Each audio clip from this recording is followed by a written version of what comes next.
What is the medical term for sneezing? What is the medical term for sneezing? Now I'll give you 4 options and you try to guess which one from these 4 options is the correct answer for the question, and here's a list of the options.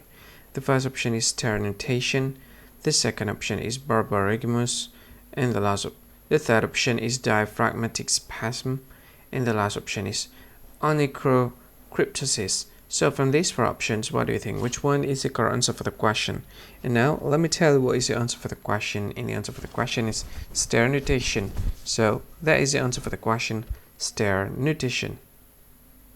Thank you so much for watching this video. If you find this video very useful, you can help this channel to grow by subscribing to the channel. Click the subscribe button and like this video. And if you want to share it with your friends, just go ahead, click the share button, and you can share it to any social media that you wish.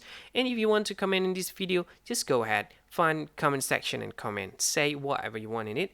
I think that's all of it. Thank you so much for watching this video and see you again in another video. Bye bye.